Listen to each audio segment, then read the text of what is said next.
Hey there, fellow knowledge seekers. I'm Jimmy and welcome to my channel. I'm your guide into the captivating world of medicine, where we demystify intricate concepts to relatable everyday analogies. In today's journey, we will unravel the secrets behind the silent thief of vision known as glaucoma. So, is there a treatment for this silent killer? Can we slow down the progression of glaucoma? Stay tuned as we explore the different treatment options as well as the acronym that summarizes the mechanism of action of these drugs. Let's briefly first explore the anatomy of the eye. The anatomy of the eye can be divided into two different segments, the anterior segment as well as the posterior segment. The anterior segment consists of the production of aqueous humor by the pigmented ciliary body, and the posterior segment consists of the production of vitreous humor. So the anterior segment is then divided into two main chambers, known as the anterior chamber and the posterior chamber.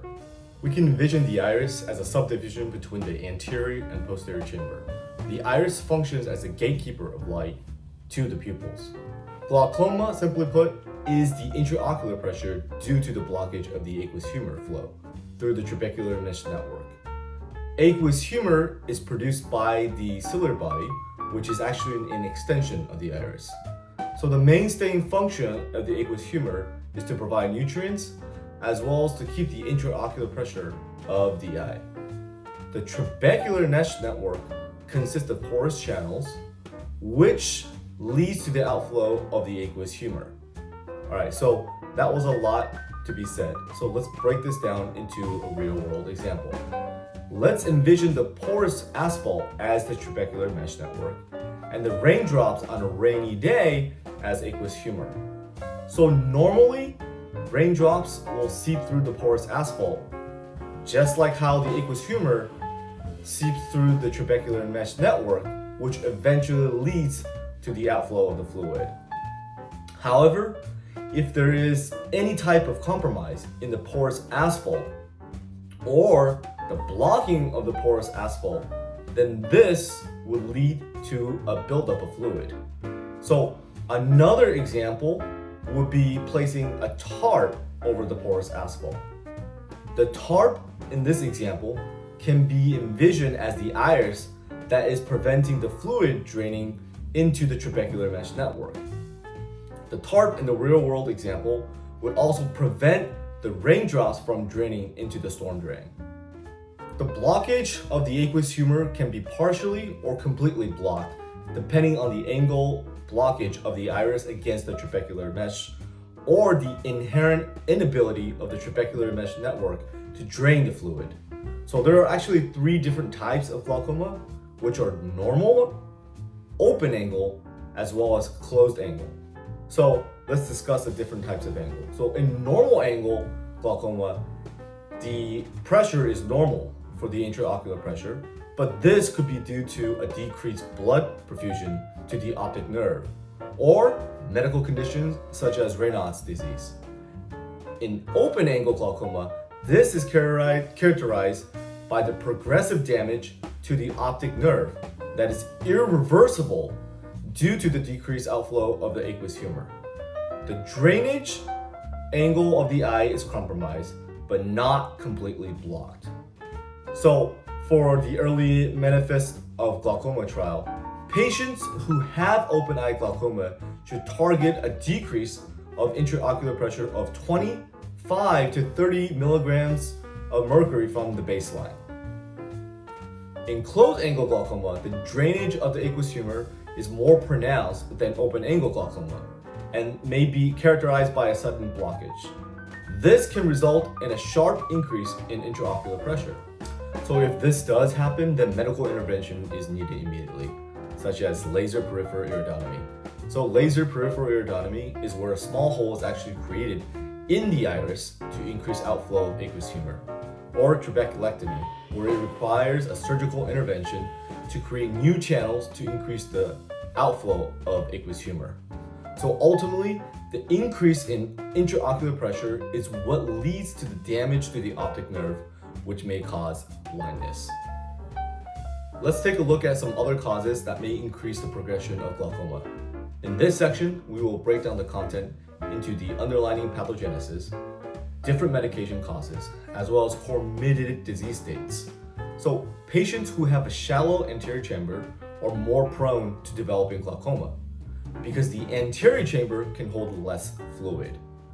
The iris abnormality may have a higher tendency to push against the trabecular mesh network. And as we know, the blockage of trabecular mesh network causes a decrease in the outflow of aqueous humor, therefore causes an increase in the intraocular pressure. So age and farsightedness are other causes as well as environmental factors that may contribute to an increased risk of developing glaucoma.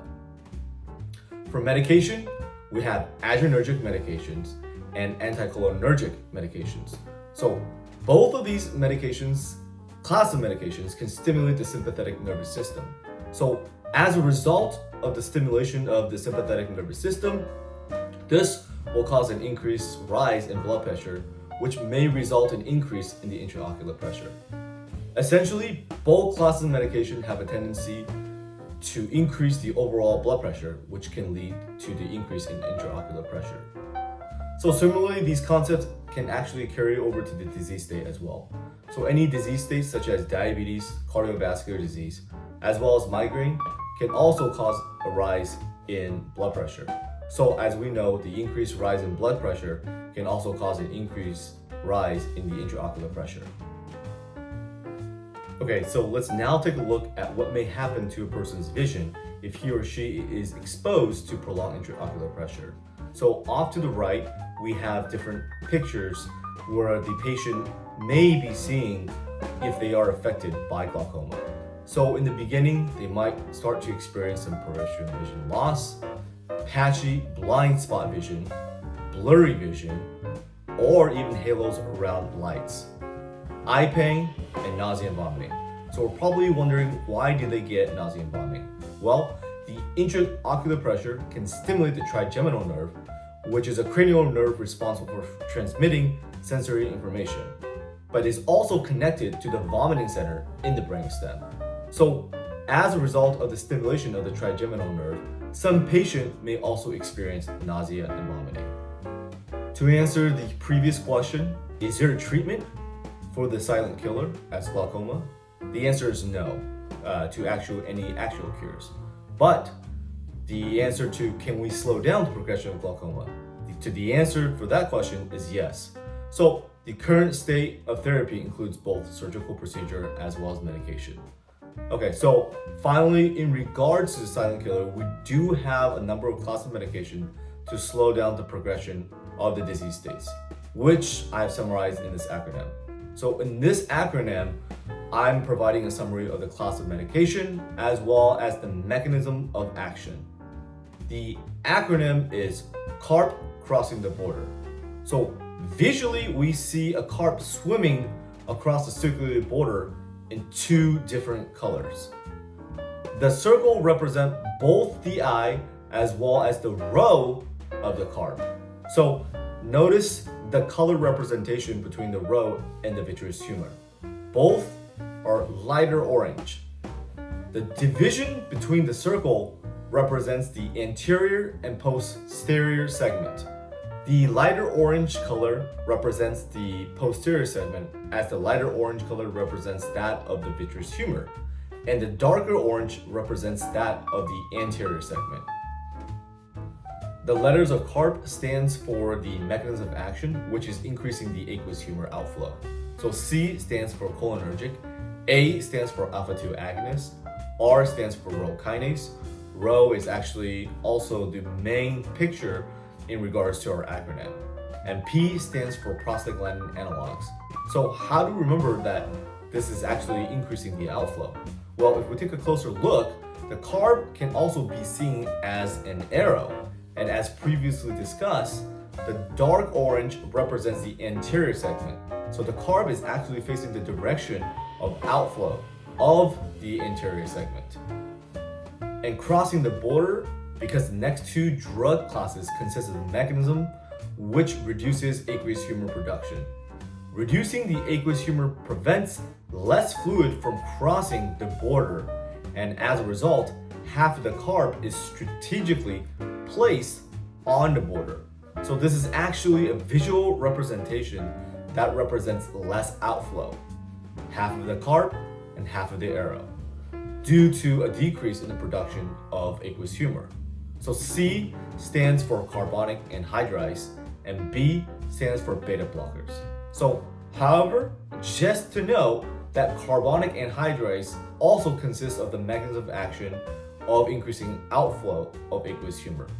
But to keep the acronym more consistent with the theme, I place carbonic anhydride in the mechanism of action of the reduction of aqueous humor production. Thank you for watching. If you found these videos to be helpful and enjoyable, please consider subscribing and hit that notification bell to stay tuned for future videos. Please comment below and let me know what other content you would like to see next. And as always, let's continue to empower a different way to envisioning success. And I'll see you on the next one.